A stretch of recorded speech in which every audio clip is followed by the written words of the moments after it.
Que nuestro Señor Jesucristo esté con nosotros para que este mensaje sea de edificación y podamos aprender de estos importantes temas que tienen que ver con verdad presente. Me siento feliz de estar acá en la iglesia de Cojute 1, ver de que iglesias adventistas hagan esta clase de temas que son de suprema importancia para el enriquecimiento espiritual de la iglesia. Esto es importante, hermanos. Estamos en los últimos días. Tenemos que estar haciendo esto, volviendo al espíritu de la iglesia primitiva, estudiando la palabra, orando, preparándonos, predicando el evangelio, consagrándonos, porque el tiempo que vivimos está cerca. ¿Cuánto creen, hermanos, que Cristo está pronto por venir? Amén. Sí, hermano. Así que, hermanos, quiero decirles que esta semana vamos a estar comiendo comida sólida. Los hermanos que vengan esta semana se van a hacer poderosos en las Escrituras como lo era Apolo. Así que, hermanos, para no perder más tiempo, porque estos temas son sólidos y profundos, vamos a pedir la dirección del Espíritu Santo. Vengamos de rodillas.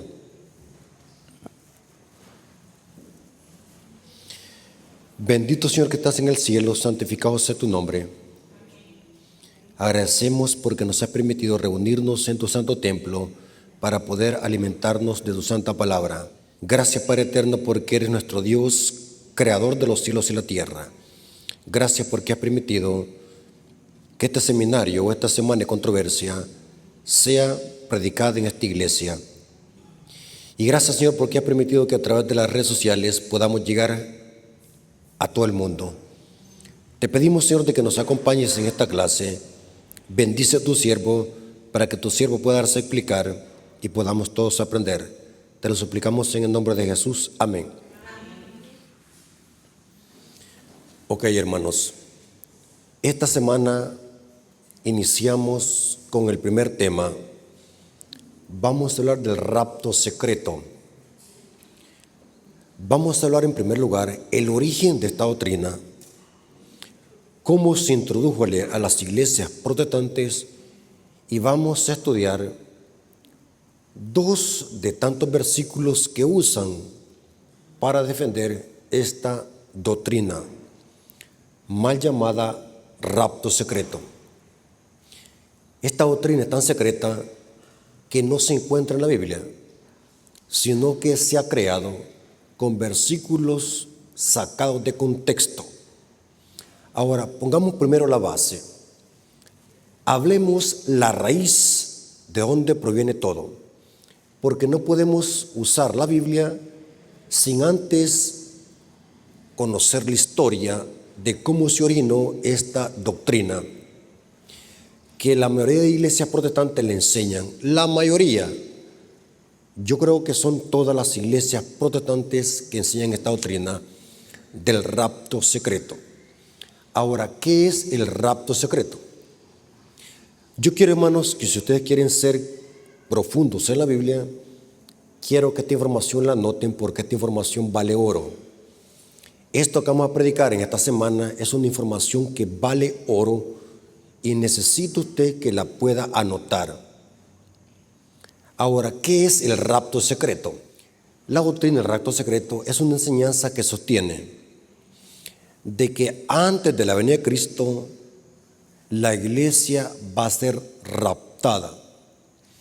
Ellos enseñan de que la última semana de las 70 semanas, esa última semana ellos dicen de que está en el futuro, y que esa última semana son 7 años, y que antes de que inicien esos 7 años, la iglesia va a ser raptada y llevada para el cielo.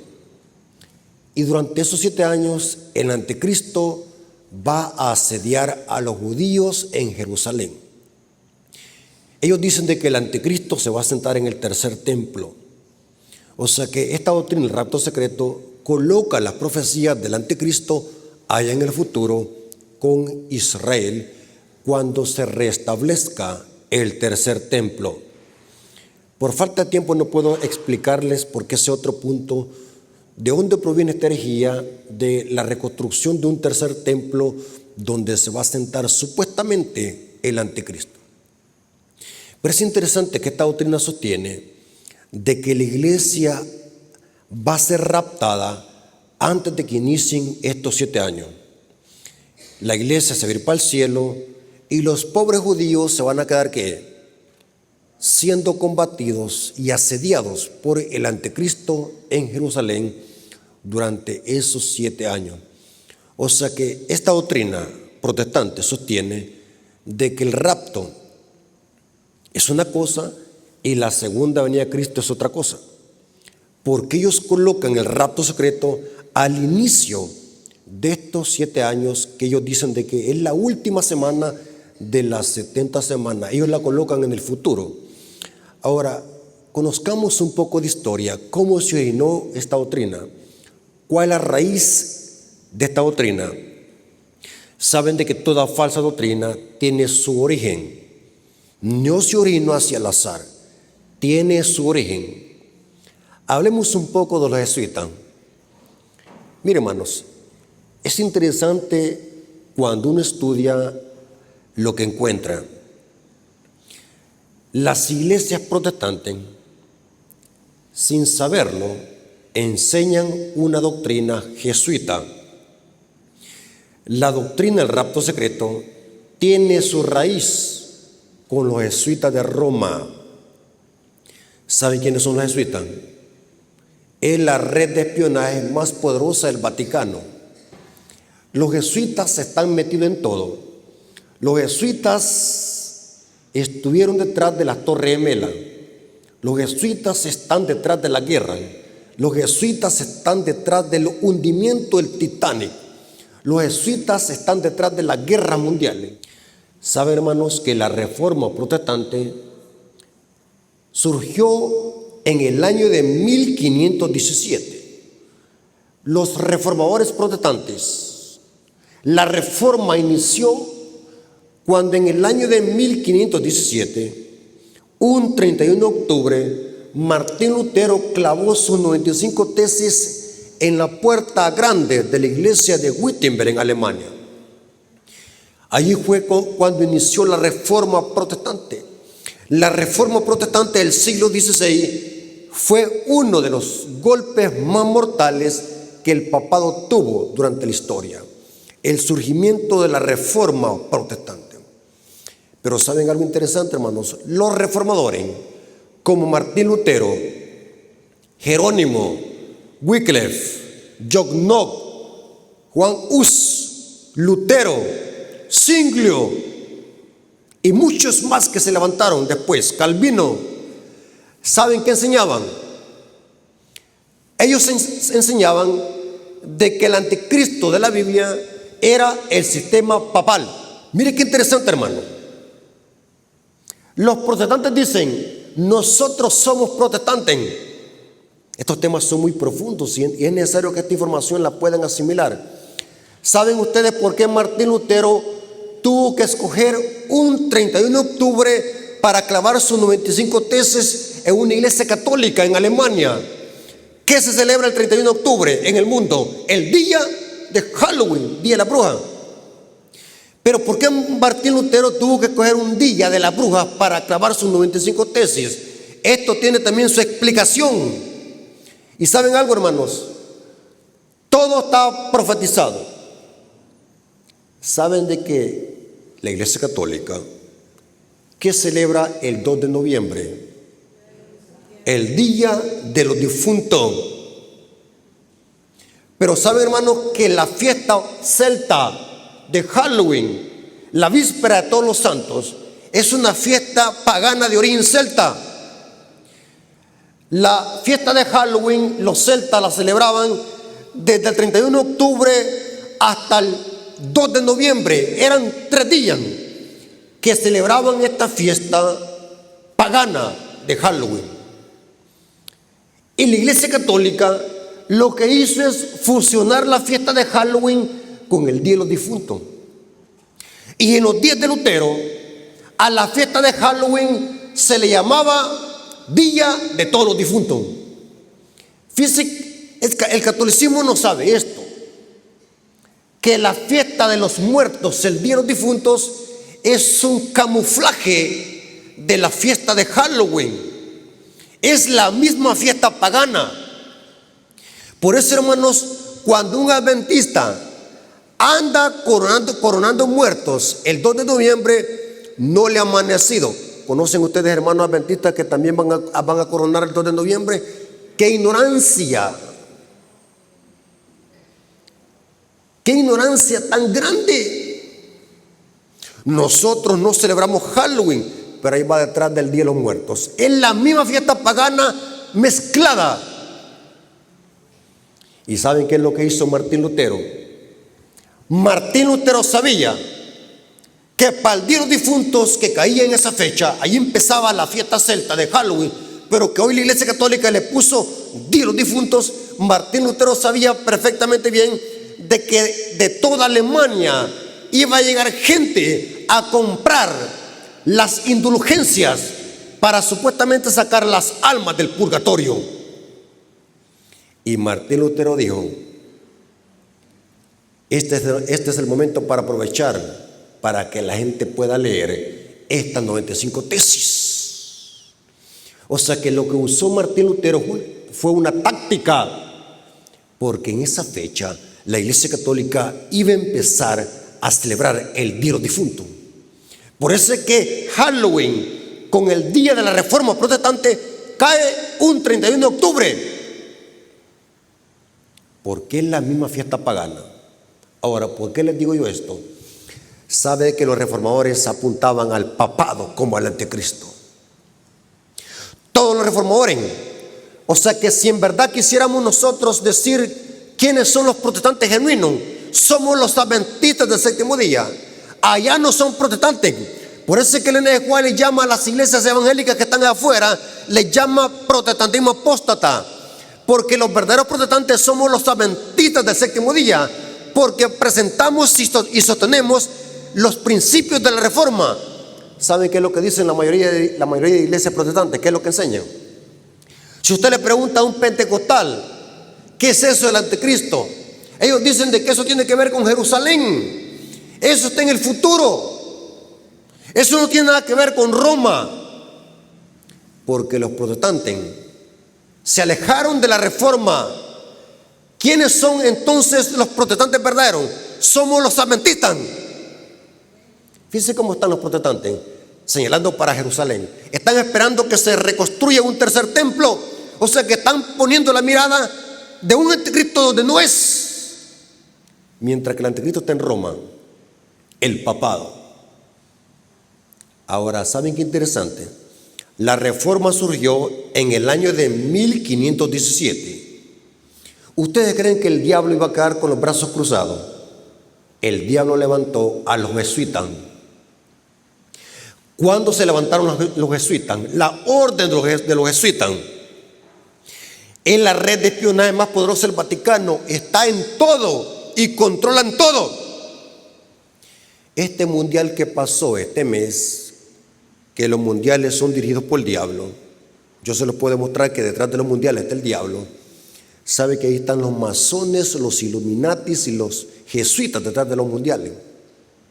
Controlan todo.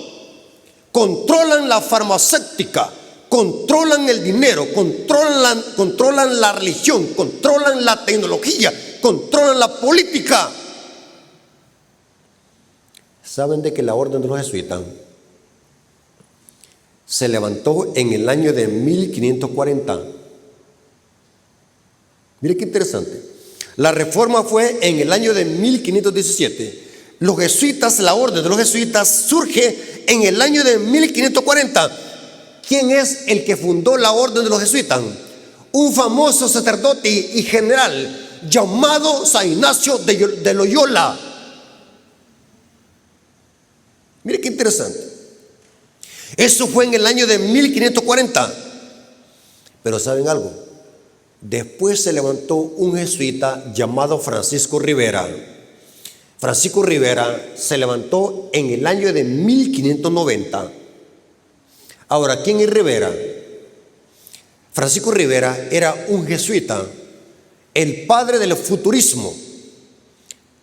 Rivera decía, inclusive dice la historia que Rivera hizo un gran documento, un comentario de más de 500 páginas, donde Francisco Rivera reinterpretaba las profecías de Daniel y Apocalipsis, y Rivera decía, eso que dice Lutero, eso que dicen los reformadores, que el anticristo es el papado, es falso.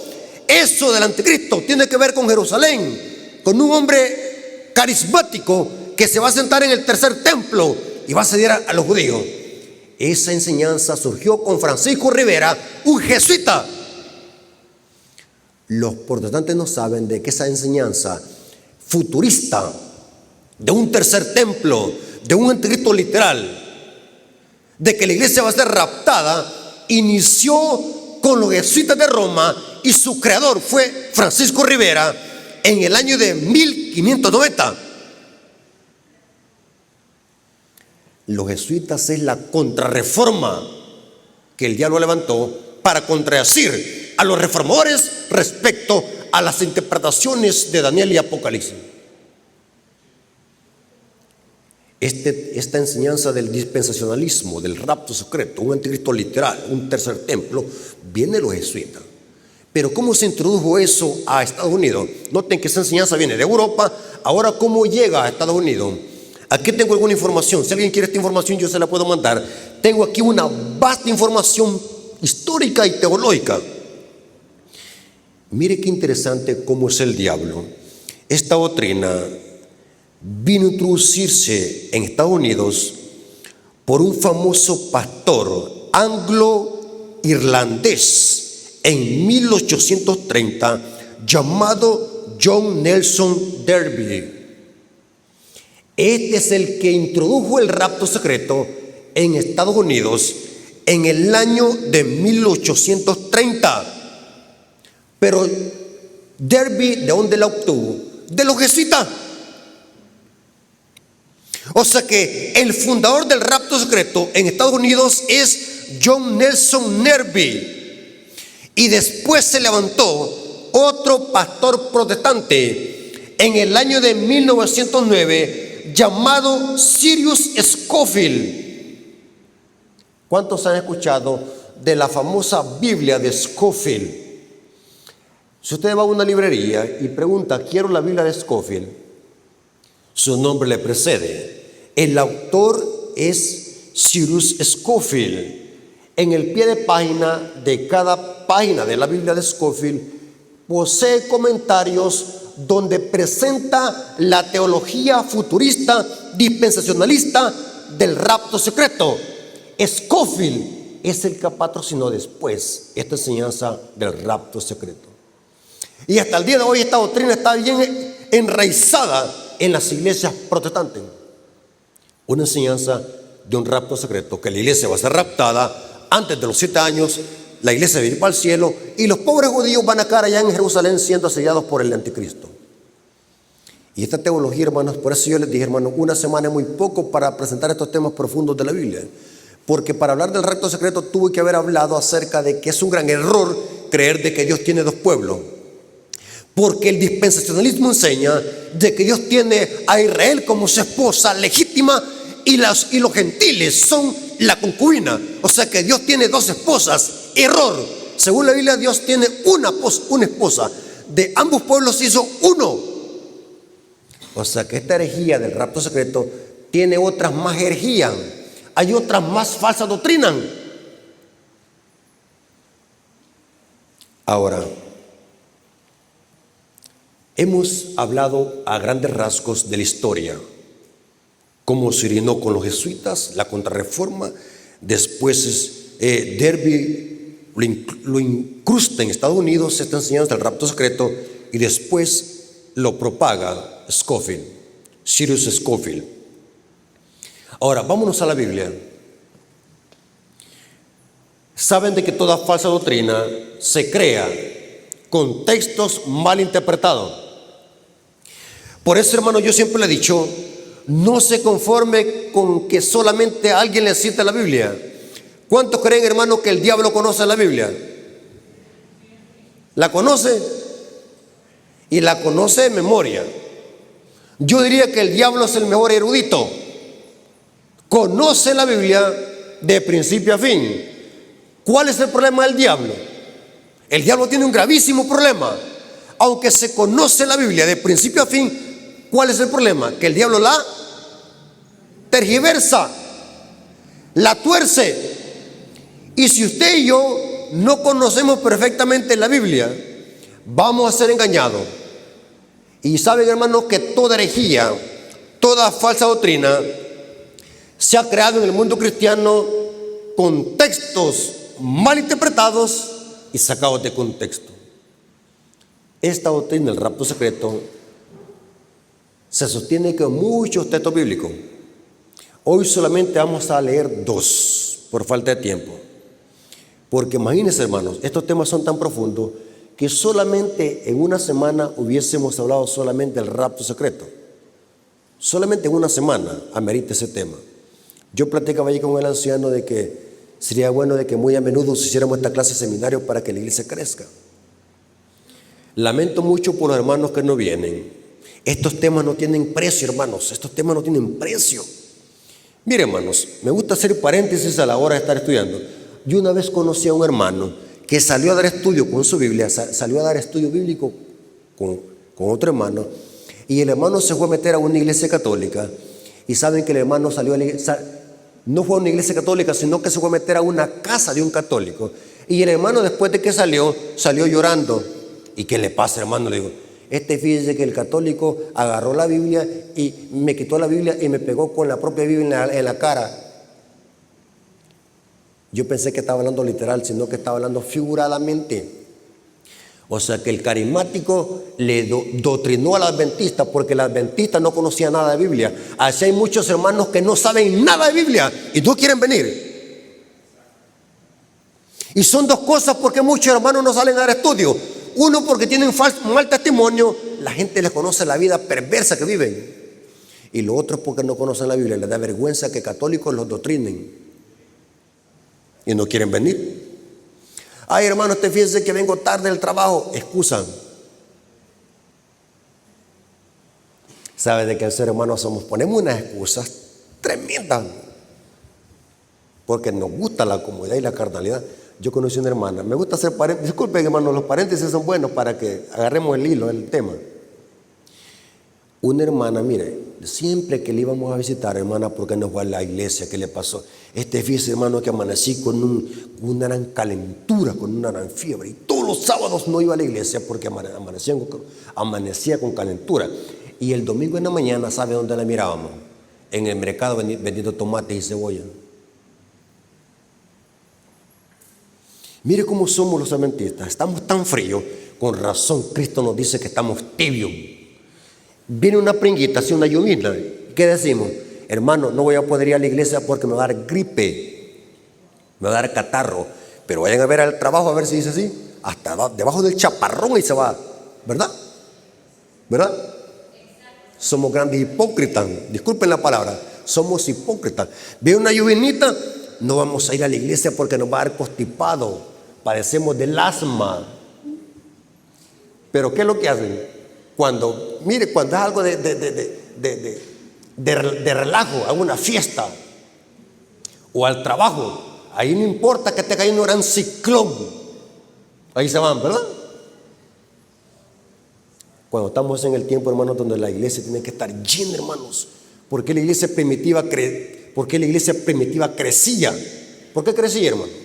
Porque tenían un espíritu, estaban llenos del Espíritu Santo. Lean Hechos de los Apóstoles, cómo la iglesia inició en Hechos de los Apóstoles. Dice que estudiaban, predicaban. Y por eso es que el diablo empezó a perseguir a la iglesia, porque la iglesia estaba arrancándole muchas almas al diablo. ¿Cuáles versículos los protestantes tuercen para justificar esta falsa doctrina? Saben que el rapto secreto es una de las doctrinas más diabólicas del protestantismo. El rapto secreto es un ataque frontal a la segunda venida de Cristo. Existen muchas citas que ellos usan, pero la más principal que usan ellos es Primera de Tesalonicenses 4:17. Primera de Tesalonicenses 4:17. Vamos a estudiar este texto de una manera profunda, porque aquí hemos venido a llenarnos de conocimiento, porque esta es una clase de Biblia. Primera de Tesalonicenses 4:17. Noten Pablo lo que está diciendo. Luego nosotros, los que vivimos, los que hayamos quedado, seremos arrebatados juntamente con ellos en las nubes para recibir al Señor en el aire, y así estaremos con Él para siempre.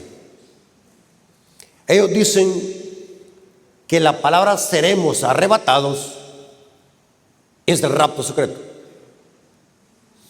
Este es el versículo principal de la doctrina dispensacionalista del rapto secreto. Ahora, ¿qué significa esta palabra? Vamos a ver qué significa esta palabra y cuál es el contexto de esta palabra. Porque ellos dicen de que esta palabra, ellos dicen así: el rapto, la palabra no la encontramos en la Biblia, sino que encontramos la palabra arrebatamiento, que es lo mismo, dicen ellos. ¿Y cuál es? Acá dice, seremos arrebatados. Allá habla del rapto. La iglesia será raptada antes de que inicien estos 7 años del anticristo. Ahora, ¿qué hacemos los adventistas para poder interpretar un versículo correctamente? ¿Qué hacemos los adventistas? ¿Qué hacemos? Ahora, un hermano me preguntó, hermano Rafael Díaz, ¿y usted cómo hace para estudiar la Biblia? ¿Por qué conoce tanto? Yo le digo, simplemente estudio. Algunas veces dedico hasta 6 horas en mi casa estudiando la Biblia. O sea, lo que conozco no me lo saqué de la manga de la camisa, es porque he estudiado. Ahora, ¿qué método uso para estudiar la Biblia? ¿Quieren que les dé el método que uso para estudiar la Biblia? Lo que sé es porque Dios me lo ha dado. Pero dedico mucho tiempo al estudio de la Biblia, me gusta profundizar en la Biblia. Ahora, ¿qué método uso? En mi casa tengo más de 100 Biblias. Una de las claves para poder hacer un exégesis de un texto bíblico es que a la hora de estudiar un texto bíblico compare versiones de Biblia, porque muchas veces las versiones traducen mal el texto. Así que siempre que yo voy a estudiar un texto bíblico, comparo otras Biblias a ver cómo traducen el texto, las versiones. Después uso una concordancia Strong para buscar la gramática de la palabra, porque muchas veces la gramática de las palabras puede variar en el tipo de traducción que usted esté leyendo. Alguien me dijo, hermano Rafael, ¿y usted qué tipo de Biblia usa? Yo no tengo una Biblia en específico, yo uso muchas Biblias, pero de las que más recomiendo, a mi parecer, es la Biblia Reina Valera Gómez, la 1909 y la Reina Valera Antigua, en relación con la Biblia Católica versión Jerusalén. Saben de que la Iglesia Católica tiene una de las mejores Biblias, la BJ, Biblia de Jerusalén. Es una Biblia católica buenísima. Es la que usa el Papa cuando da la misa. Biblia de Jerusalén. Cuando usted ve en el comentario bíblico adventista una B y una J, ¿qué? Biblia Jerusalén. ¿Estamos de acuerdo? Ahora, esta palabra, arrebatar, ¿saben qué palabra es en el griego? Harpazo. Harpazo. Que significa en el griego arrebatar a algo violentamente. Estamos de acuerdo que esta palabra arrebatamiento significa arrebatar a algo violento. Pero vamos a ver de que esta palabra harpazo ha sido sacada de contexto para justificar el rapto secreto. Ahora, ¿qué otra cosa uso para poder hacer una exégesis correcta de un texto? Es que siempre, hermanos, lea los contextos de cada versículo, porque muchas veces, aunque sean la misma palabra, puede variar el significado de esa palabra. Aunque sea la misma palabra, puede significar diferente cosa de acuerdo al contexto. Un ejemplo, ¿qué significa la levadura en la Biblia? Pecado. Pero no solamente pecado. ¿Saben de que en la Pascua al pan no se le echaba levadura? Pero en el Pentecostés sí el pan se cocía con levadura. ¿Contradicción? No. Lo que pasa es que la levadura significa diferentes cosas de acuerdo al contexto. En la Pascua la levadura simboliza el pecado. En el Pentecostés la levadura representa al Espíritu Santo que hace crecer la masa que es la iglesia. Inclusive la levadura, Cristo la usó en la parábola de la levadura, símbolo del reino de Dios. La levadura también simboliza la hipocresía de los fariseos y la falsa doctrina de los fariseos y la hipocresía de Herodes. Pero también la levadura simboliza ¿qué? Simboliza el reino de Dios. La levadura. O sea que la levadura no significa solamente una cosa. Por eso es que a la hora de interpretar una palabra debemos de ver cuál es el contexto para poder interpretarla correctamente. ¿Qué simboliza la serpiente en la Biblia? La serpiente también en la Biblia no solamente simboliza al diablo. ¿Saben a quién simboliza la serpiente también? A Cristo, la serpiente levantada en el desierto. ¿A quién más simboliza la serpiente? A los fariseos. ¿Raza de qué? De víbora. Pero también la serpiente simboliza ¿qué? A Adán, un hijo apóstata de Jacob. ¿Ven? Dan. Génesis 49 se le llama la serpiente junto al camino porque mordía el talón del caballo para hacer tropezar al jinete.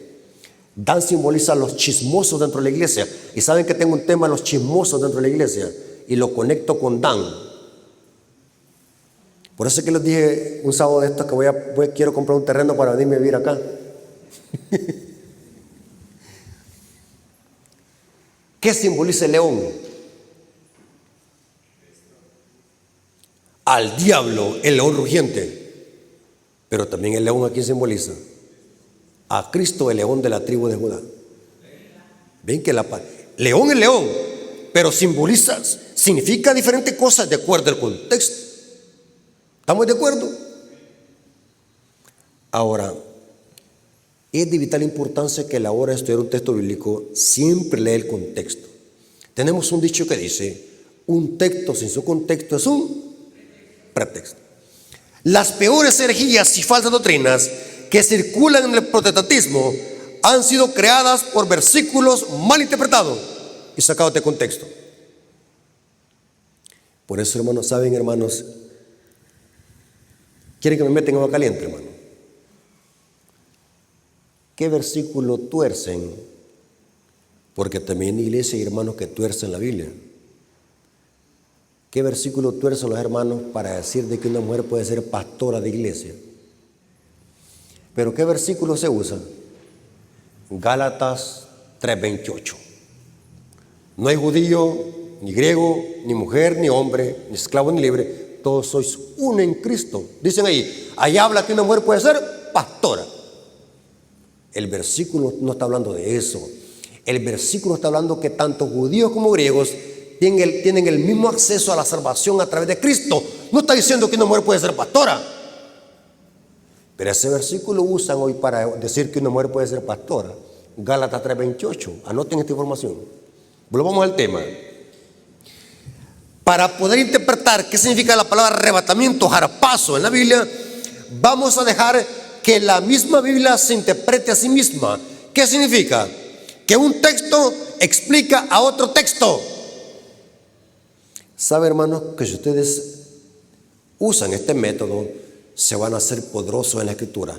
Cualquier versículo, por difícil que parezca, se puede interpretar correctamente si usa este principio, dejar que la Biblia se interprete a sí misma. Ahora, para ver qué significa esta expresión que Pablo dice, seremos arrebatados juntamente con ellos para recibir al Señor en el aire, vamos a ver qué significa y cuál es el contexto. Ahora, para saber cuál es el contexto, vamos a ver lo que dijo Cristo. Pero ahora noten, Mateo 24, versículos 40 al 41. Quiero que se concentren, hermanos, porque esto es delicado. Quiero que su mente esté supremamente concentrada. Olvídese de todo. Olvídese de la comida, olvídese del chucho, olvídese de la olla de los frijoles. Quiero que se concentre lo más que pueda. Porque si no se concentra, no va a entender este tema que viene a continuación. Mateo 24, versículo 40 al 41. Entonces, estarán dos en el campo. El uno será ¿qué? Tomado. Y el otro será ¿qué? Dejado. Dos mujeres estarán moliendo en un molino. La una será tomada y la otra será ¿qué? ¿Sabe qué dicen los evangélicos? Ahí habla del rapto. Así dicen ellos. Ahí habla del rapto secreto.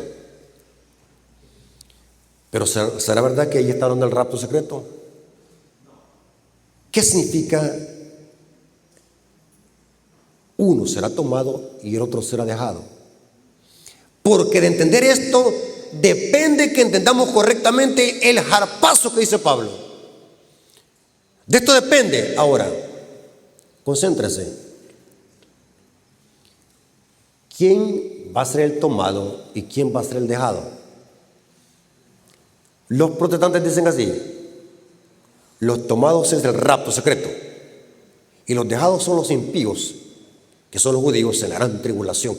Los pobres judíos van a pasar 7 años sufriendo por el anticristo, la gran tribulación que va a durar 7 años. Pero ¿quiénes son los tomados y quiénes son los dejados? ¿Saben, hermanos? Antes de leer la cita bíblica, les voy a explicar. Es al revés. Los dejados son los salvos y los tomados son los impíos. Hermano Rafael Díaz, para mí eso es extraño. Es extraño porque no estudia. Si usted estudiara, para usted no fuese extraño esto. Ahora, ¿cómo sabemos de que esta es la correcta interpretación? Que los tomados son los impíos y los dejados son los justos. Vamos a ver de que la palabra tomado acá es ser tomado para la destrucción. El contexto es el diluvio. Pregunto, cuando Cristo dijo esta palabra, ¿de qué estaba hablando? Del diluvio. De la gente antes del diluvio. Pregunta, hermano, en los días del diluvio, ¿quiénes fueron los tomados y quiénes fueron los dejados? ¿Quiénes fueron tomados para destrucción por las aguas del diluvio? Los impíos. ¿Y los dejados para salvación? Fue Noé y los que estaban en el arca, que fueron 8, dice la Biblia. Ahora, noten cómo dice la cita que le leí, Mateo 24, versículo 37 al 39. Vamos a ver de que esta expresión tomado y dejado tiene que leerse en relación a una destrucción que viene. En este caso fue el diluvio. Los que fueron tomados por el diluvio para destrucción fueron ¿quiénes? Los impíos. Y los que fueron dejados para salvación en el diluvio fueron los justos.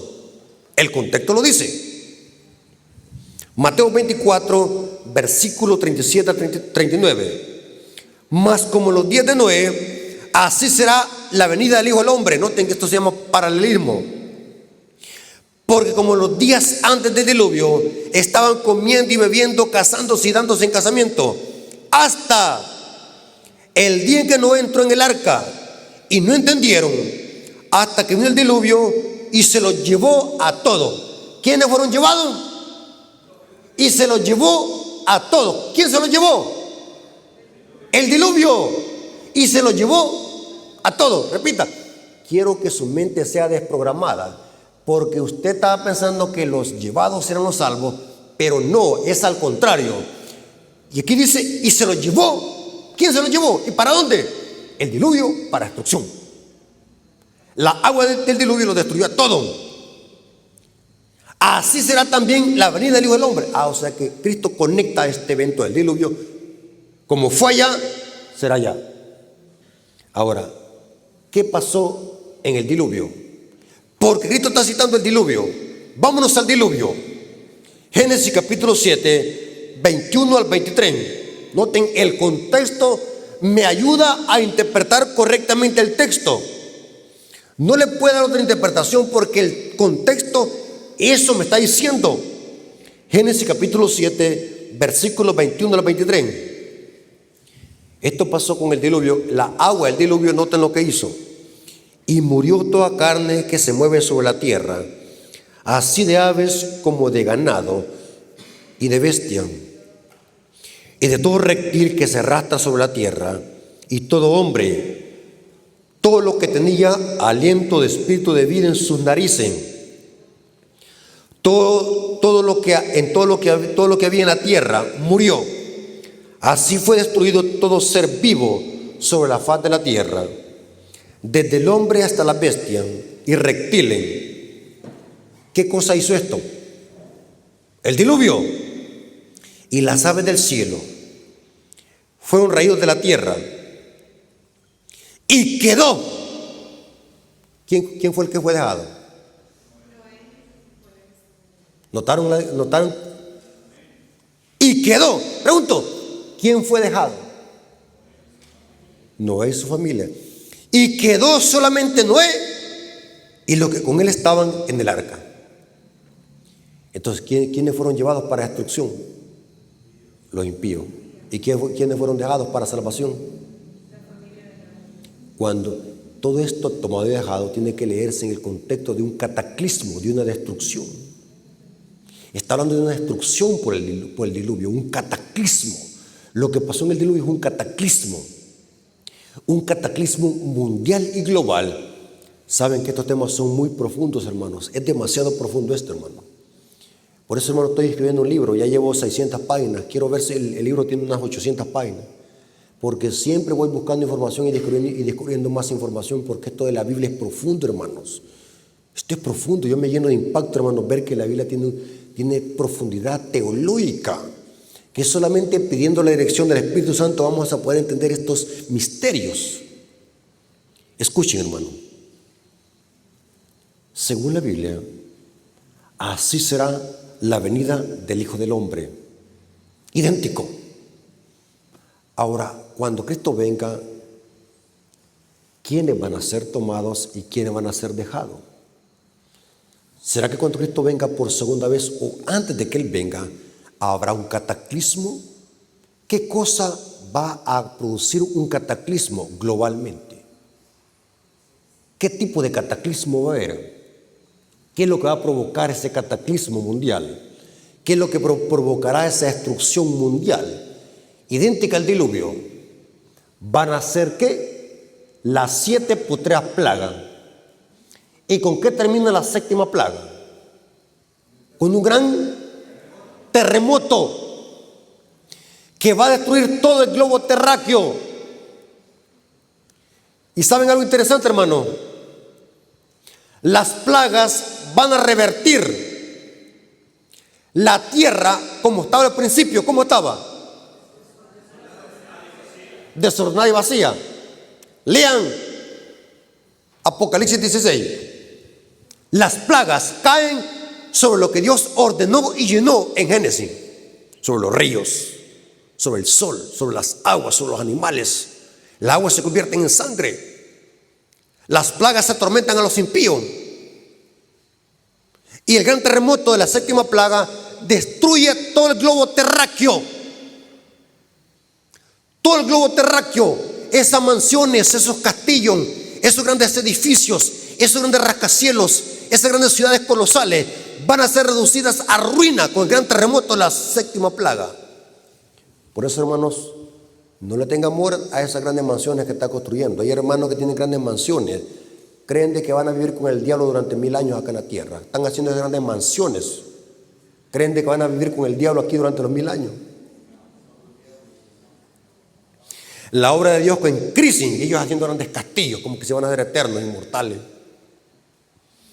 En el terremoto de la 7ª plaga, esas casas de lujo van a caer barridas en ruina. ¿Cómo estará la tierra? Isaías 24, versículos 1 al 3. Noten, Isaías capítulo 24, versículo 1 al 3. He aquí que Jehová vacía la tierra y la desnuda, trastorna su faz y hace esparcir a sus moradores.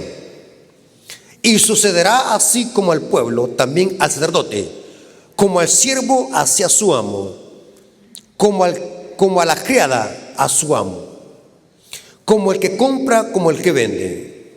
Y dice el versículo 3, la tierra será enteramente ¿qué? Vaciada, completamente saqueada, porque Jehová ha pronunciado palabra. ¿Cómo estará la tierra antes de que Cristo venga? Destruida. Pero noten Jeremías lo que dice. Jeremías capítulo 4, versículos 23 al 27. Jeremías capítulo 4, versículos 23 al 27. Noten lo que dice Jeremías. Miré la tierra y aquí que estaba, ¿qué dice? Asolada y vacía. ¿Dónde encontramos esto en Génesis? Génesis 1, 1 y 2. Esta palabra vacía y asolada es del griego abusos, un abismo. La tierra dice, ¿qué dice? Estaba asolada y vacía, y a los cielos y no había en ellos ¿qué? Luz. O sea que las plagas van a producir un cataclismo global. Miré los montes y aquí que temblaban, y todos los collados fueron destruidos. Miré y no había hombre. Todas las aves del cielo se habían ido. Miré y aquí que el campo fértil era ¿qué? Un desierto. Todas las ciudades eran asoladas delante de Jehová, delante del ardor de su ira, porque así dijo Jehová: toda la tierra será asolada, pero no la destruiré del todo. O sea, cuando Cristo venga, la tierra ¿cómo estará? Destruida, desolada, no habrá luz, va a ser un abismo, va a estar caótica, inhóspita. Esta tierra destruida y desolada va a ser la guarida ¿de quién? Del diablo. ¿Durante qué? 1000 años. Pero ahora viene la pregunta: ¿será que habrá un remanente también que se mantendrá intacto y que quedará ileso cuando venga este cataclismo, como fue con Noé y su familia? Sí. ¿Cómo se le llama en Apocalipsis ese remanente? Los 144,000. Los que van a quedar simboliza simbólicamente a los 144,000 que van a estar ilesos cuando venga este gran cataclismo. Ahora vamos a interpretar ahora el contexto de Jarpazo. Primera Tesalonicenses capítulo 4, versículo 13 al 16. Primera de Tesalonicenses capítulo 4, 13 al 16 dice: cuando lo tengan me dicen amén. Dice, ¿ya lo tienen? Ok. Tampoco queremos, hermanos, que ignoréis acerca de los que duermen. ¿Quiénes son estos que duermen? Los muertos en Cristo. Para que no os entristezcáis como los otros que no tienen esperanza. Porque si creemos de que Jesús murió y resucitó, así también traerá Dios con Jesús a los que duermen en Él. O sea, los que resuciten cuando Cristo venga. Por lo cual os decimos esto en palabra del Señor, que nosotros los que vivimos, pregunto, aunque Pablo no lo diga literalmente, ¿de qué grupo está hablando aquí Pablo? De los 144,000. ¿Está conmigo? Nosotros los que vivimos. Lastimosamente el pobre Pablito, él creía de que Cristo iba a venir en su día. O sea, él creía, el anhelo que tenían los discípulos. ¿Cómo se saludaban, hermano? Maranata. ¿El Señor qué? Porque los apóstoles creían de que Cristo iba a venir en sus días, porque Él dijo, vendré otra vez. El gran anhelo de ellos es de que Cristo iba a venir en sus días. Vamos a ver otra vez al Señor. Y se saludaban Maranata. Y se daban un ósculo santo. ¿Saben qué es ósculo? Un beso. Esa es la cultura, era la cultura judía. Hoy se puede malinterpretar eso en la cultura que tenemos. Pero la iglesia primitiva se saludaba así: Maranata, Cristo viene, y se daba un beso santo. Pero Pablo, noten cómo dice: nosotros los que vivimos, ¿serían quiénes? Los 144,000, los que habremos quedado. ¿Qué dice? Los que habremos quedado, ¿quedado de qué? Quedado ilesos ¿de qué? Del cataclismo, quedaron intactos. Los que habremos quedado, ahí está el verbo en el hebreo es sha'ar, dejar o quedar. Los que habremos quedado hasta la venida del Señor, no precederemos a los que durmieron, porque el Señor mismo con voz de mando, con voz de arcángel, con trompeta de Dios descenderá del cielo, y los muertos en Cristo resucitarán primero. Ahora el versículo 17, ahora se entiende correctamente el versículo 17. Luego nosotros, los que vivimos, los que hayamos quedado, hay otra vez la palabra quedar, que es sinónimo a dejar. ¿Quiénes son los que habrán quedado? Los justos, 144,000. ¿Quedado de qué? Ilesos del gran cataclismo. Ninguna plaga los tocó. El terremoto, la séptima plaga, no los tocó, porque quedaron ¿qué? Protegidos, quedaron ilesos, como Noé y su familia. ¿Están conmigo? ¿Verdad que no sabían esto, hermanos? ¿Cuántos sabían que la palabra quedar, los que son dejados son los salvos y los que son llevados son los impíos? Nosotros que habremos quedado, Pablo dice, ¿quedado de qué? Ilesos ¿de qué? De lo que pasó con las plagas. Ninguna plaga los tocó. En ellos se va a cumplir el Salmo 91. Interesante. Ahora noten lo siguiente. El rapto secreto dice que Cristo va a raptar a la iglesia cuando inicien los 7 años de tribulación, para que la iglesia sea protegida en el cielo y se vaya allá al cielo, la iglesia, a celebrar las bodas del Cordero. Pregunta adventista: Cristo Jesús, el Dios Todopoderoso, ¿necesita raptar a su iglesia para protegerla de las plagas o de un cataclismo? ¿Necesita raptar a la iglesia? No. ¿Acaso Dios raptó a Noé para protegerlo del diluvio? Dios no necesita raptar a nadie. Mire que esta doctrina del rapto secreto es tan ridícula, disculpen la palabra, hermano, es tan ridícula y absurda. Me gusta poner ejemplos para que entiendan. Un ejemplo: yo llego a medianoche a la casa. Entonces yo cuando llego a la casa, es mi casa, y para entrar a la casa me voy así a la par de la pared, así, ¿ve? Cruzo la otra esquina, me subo por la escalera y arranco el techo y me bajo así. ¿Hace usted eso cuando entra a su casa? ¿Así se meten a su casa ustedes? ¿O así avanzando tipo guerrillero, así, de panza? ¿Verdad que se mete a la casa usted? ¿Cómo se mete usted a la casa? ¿Por qué? Porque es suya. ¿Verdad que no tiene sentido? Fíjate que los del rapto secreto así enseñan, de que Cristo viene secretamente a raptarse a la gente, como a robar. ¿Y saben qué significa la palabra? Saque su celular. ¿Saben qué significa la palabra raptar? Significa secuestrar a una doncella para irle a hacer cosas indebidas. Raptar, robarse a alguien. Pregunto, ¿Cristo cuándo viene? ¿Viene a robarse algo que no es de él o viene a traer lo que es suyo? Es ilógico cómo yo me voy a meter a la casa por el techo. Si no es mía, pues ando a la llave para meterme. Y me puedo meter a la hora que quiera. No me puedo esconder de nadie porque es mía. Cristo lo que viene a traer es suyo, lo que le pertenece. ¿Cómo van a ir a robárselo? Eso es ilógico. Viene a traer lo que ha comprado, amén. Eso es lo que compró con su sangre preciosa. Viene a traerlo. Según la Biblia, ¿quién es el ladrón que viene a hurtar y a matar y a destruir? El diablo. ¿Verdad que Dios raptó a Israel para que no fuese a ser ahogado por las aguas del Mar Rojo? Lo protegió. Libró al pueblo de Israel del ejército asirio. No necesitó raptar al pueblo de Israel para libertarlo de la guerra de los sirios. ¿Acaso Dios raptó a los 3 hebreos para protegerlos de las llamas del horno de Nabucodonosor?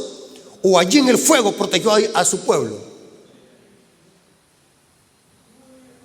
¿Acaso Dios necesita raptar a su iglesia para protegerla de un cataclismo universal? ¿Acaso Dios necesita raptar? ¿Acaso Dios raptó a Israel en Egipto para protegerlo de las plagas? No, Noten que esa doctrina del rapto secreto es descabellada, no tiene sentido y no tiene base bíblica. Dios, no importa dónde esté su pueblo, Dios lo protege. Dice el Salmo 91, caerán 1000 y 10.000 a tu diestra y a ti no te pasará nada. Dios no necesita raptar a nadie para protegerlo de una plaga. En Dios hay poder. Dios es nuestro escudo protector. Dios es el que está con nosotros en medio de las tribulaciones. Dios no necesita raptar a nadie para protegerlo de algo. Pero aquí viene interesante, hermano. Esto se pone más interesante. Ya vimos de que la palabra harpazo no está hablando de un rapto secreto, sino que está hablando de la segunda venida de Cristo. Este arrebatamiento va a suceder en la segunda venida de Cristo, pero este arrebatamiento no va a ser secreto, sino que va a ser audible, visible y mundial. ¿Cómo sabemos? Mire cómo dice el texto. ¿Ustedes creen que esto suena a algo secreto, a rapto? Dice que Cristo viene, dice, con voz de mando, con voz de arcángel, con trompeta de Dios. ¿Desde cuándo usted ha escuchado una trompeta que cuando se suena, suena secretamente? ¿Verdad que es absurdo? O sea, cuando Cristo viene por segunda vez, ¿cómo viene? Con ruido, con alarma, con trompeta de Dios. Esto no tiene nada que ver. Mire, este rapto secreto es tan secreto que ni se encuentra en la Biblia. Mire qué tan secreto es que no lo encuentra en la Biblia. Ahora, ya vimos de que esta doctrina carece de fundamento bíblico, pero hay que demostrar bíblicamente cómo vendrá Cristo. Escuchen, hermano, ¿por qué nos llamamos adventistas? Porque creemos que en la segunda venida de Cristo. No creemos en rapto secreto. La palabra advenimiento significa el que espera la venida de Cristo. Veamos a grandes rasgos bíblicamente cómo vendrá Cristo. Vamos a ver algunos versículos bíblicos. Según la Biblia, en Mateo 16, 27, ¿cómo vendrá? Porque el Hijo del Hombre vendrá en gloria de su Padre con sus ángeles. Pregunto, ¿suena esto a secreto? No suena a secreto esto. Leí Mateo 16, 27. ¿Qué le dio Cristo a sus discípulos? Hechos capítulo 1, versículos 9 al 11. Noten que la venida de Cristo va a ser visible, audible y mundial. Hechos capítulo 1, versículos 9 al 11. Y habiendo dicho estas cosas, viéndolo ellos, fue alzado y le recibió una nube que le ocultó de sus ojos. ¿Qué es una nube? Cuando en la Biblia se habla de nube, en relación a la venida de Cristo se refiere a ángeles. Y estando ellos con los ojos puestos en el cielo, entre tanto que él se iba, he aquí que se pusieron junto a ellos dos varones. ¿Quiénes eran estos? Ángeles, con vestiduras blancas, las cuales también le dijeron: varones Galileos, ¿por qué están mirando hacia el cielo? Este hombre, este mismo Jesús, que ha sido tomado de vosotros al cielo, vendrá en el rapto secreto. ¿Qué dice? Así vendrá como le habéis visto ir al cielo. Pregunto, ¿los discípulos lo vieron secretamente o lo vieron todititos los que estaban ahí con sus propios ojitos? Lo vieron. No fue algo secreto, fue algo que se conocía. La gente se reunió allí en el aposento alto en Jerusalén. ¿Qué dice Mateo 24, 30? Noten, Mateo 24, 30. Estos versículos anótenlo, hermano. Cuando llegue un pentecostal a su casa, puede usted doctrinarlo y enseñarle que está confundido con esta falsa doctrina del rapto secreto. Mire cómo dice Mateo 24, 30. Entonces se lamentarán todas las naciones de la tierra y verán al Hijo del Hombre que venga secretamente. ¿Qué dice? Y verán al Hijo del Hombre viniendo sobre las nubes del cielo con gran poder y gran gloria. Pregunto, ¿suena esto a secreto? No, es algo mundial. Mire qué precioso va a ser, hermano. Eso va a ser mundial. Qué evento tan precioso cuando Cristo venga por segunda vez. Qué precioso que podamos ver al Rey en toda su hermosura. Apocalipsis 1:7 dice, noten, Apocalipsis 1:7. He aquí que viene con las nubes y solo lo verán los que van a ser raptados. Y todo ojo, ¿qué dice? Lo verá, aún los que le traspasaron. Por falta de tiempo, hermanos, no puedo hablar de otro tema, que este es otro tema profundo, hermanos. ¿Saben de que en la Biblia hay 4 resurrecciones? ¿Verdad que no sabían ustedes eso? Aquí Apocalipsis 1:7 está hablando de la resurrección especial o parcial que va a suceder en la 7ª plaga antes de que Cristo venga. Hay una resurrección especial y parcial de justos y impíos antes de que Cristo venga. Pero ese es otro tema. Pero noten cómo dice, todo ojo le verá, aún los que le traspasaron. O sea que la venida de Cristo va a ser ¿qué? Mundial. Ahora, noten cómo dice la mayor promesa de Jesús. ¿Cuál fue la mayor promesa, hermano? La mayor promesa de Jesús, ¿cuál fue? Que vendría otra vez. Juan capítulo 14, versículo 1 al 4. Juan capítulo 14, versículo 1 al 4 dice: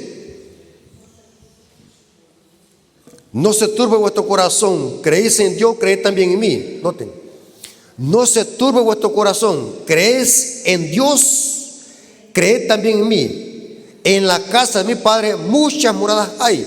Pregunto, ¿a qué fue Cristo? Bíblicamente, ¿qué anda haciendo Cristo?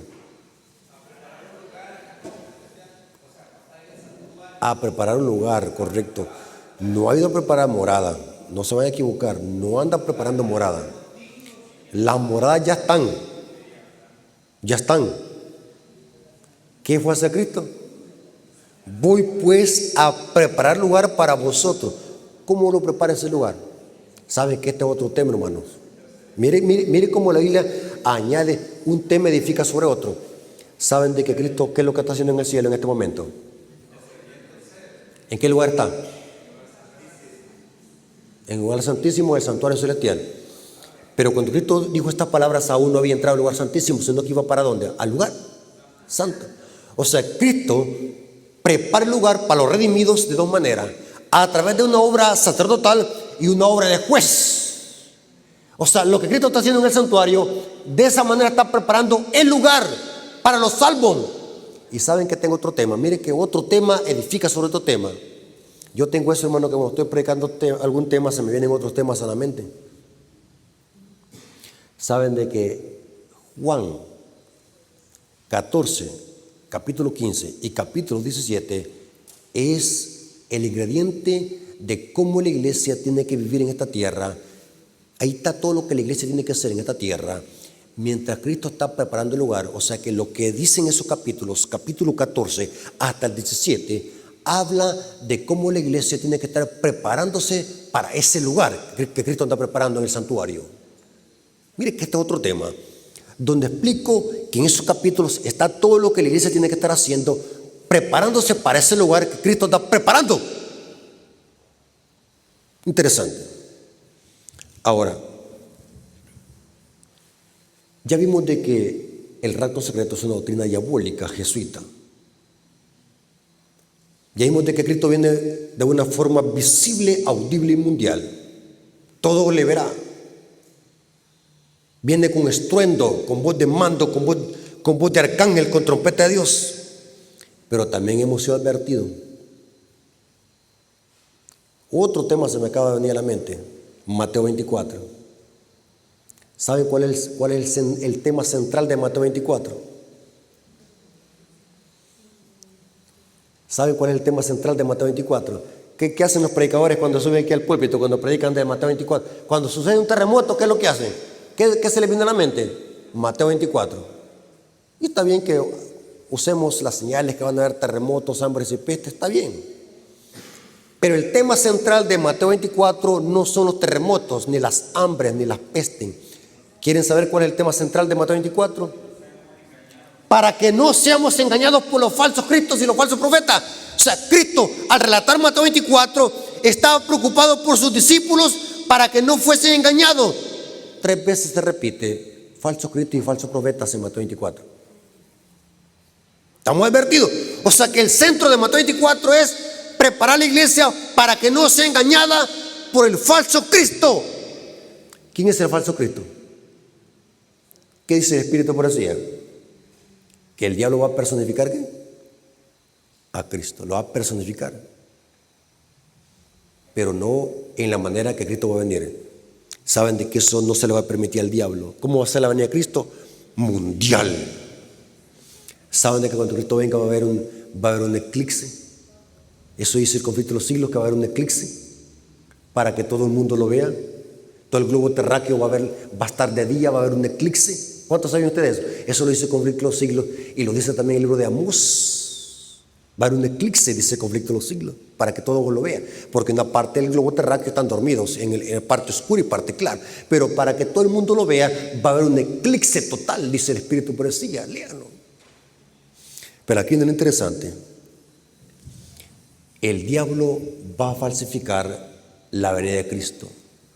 Va a personificar la venida de Cristo. Por eso, hermanos, estos temas son importantes para que estemos alerta.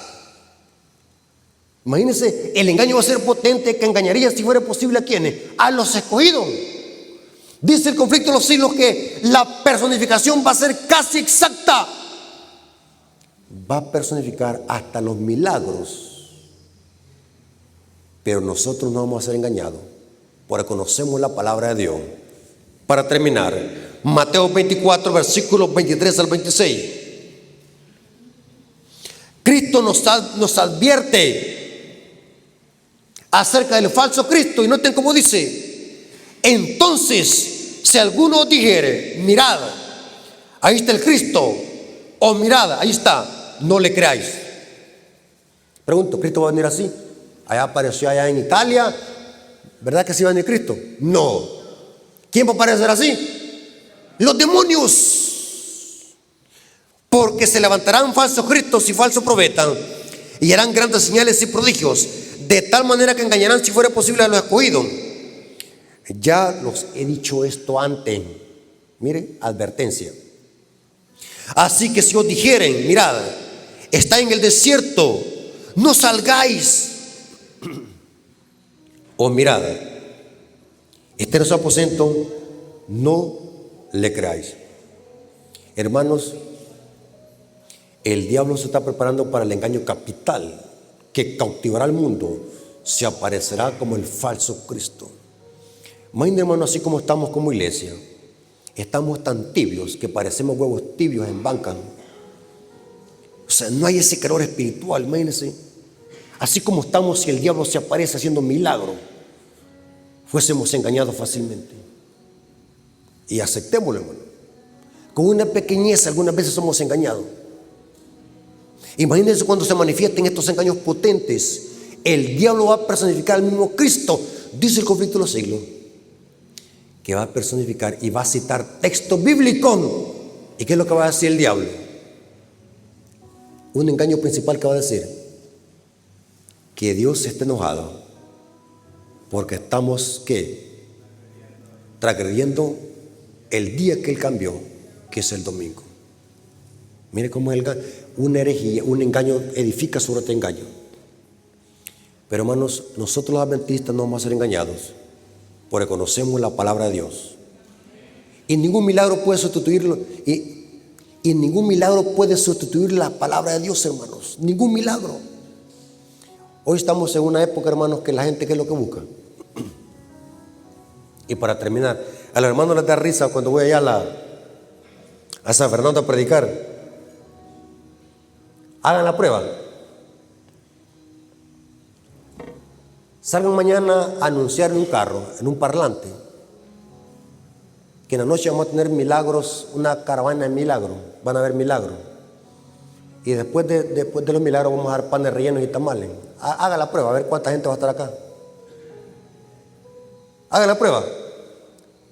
Digan así, miren. Recuerden que un cercamos. La iglesia adventista de Cojute 1 va a tener una caravana de milagros. El hermano Rafael Díaz va a estar haciendo un milagro y después vamos a dar panes rellenos. ¿Cómo va a estar la iglesia? ¿Verdad que a la gente le gusta eso? La gente prefiere milagros y no la palabra de Dios. Mire cómo estamos, cómo está el mundo, cómo el diablo, por eso que dice Cristo, que el príncipe de este mundo es el diablo. Mire, la gente prefiere ir a los mundiales. La gente, mire cómo se enloquece con los mundiales. Y cuando viene a escuchar la palabra de Dios, mire, la gente no quiere nada de la palabra. Esto es el mundo. Imagínense la iglesia. Esta iglesia tendría que estar como llena.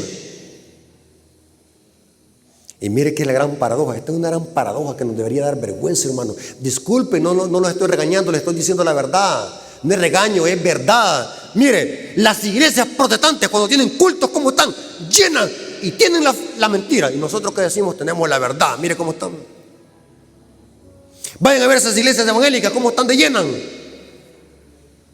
Por eso Cristo dijo que los publicanos y las rameras van delante de que Dios tenga misericordia de su pueblo y que estos temas puedan servir para edificarnos y prepararnos para la crisis final. Dios me los bendiga, hermanos, y que la honra y la gloria sea para nuestro Dios. Amén. Estamos viendo en los últimos días, hermanos. Algunas veces pensemos, hermano. ¿Usted cree que esa gente que se murió en el terremoto de Venezuela esperaban un terremoto? Tanta gente que murió. Miles de gente que ha muerto. No es broma, hermanos.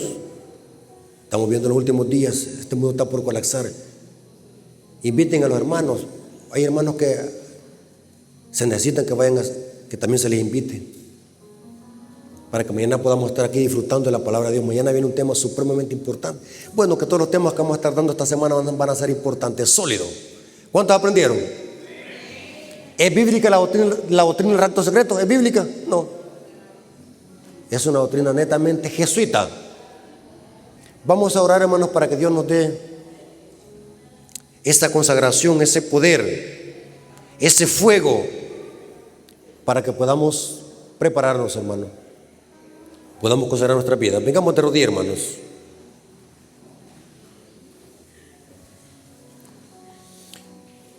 Bendito Señor que estás en el cielo, santificado sea tu nombre.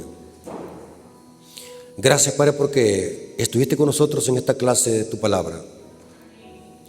Hemos descubierto que el rapto secreto no tiene fundamento bíblico. Es una falsa enseñanza creada por los jesuitas. Es una falsa enseñanza que ataca tu segunda venida, Señor.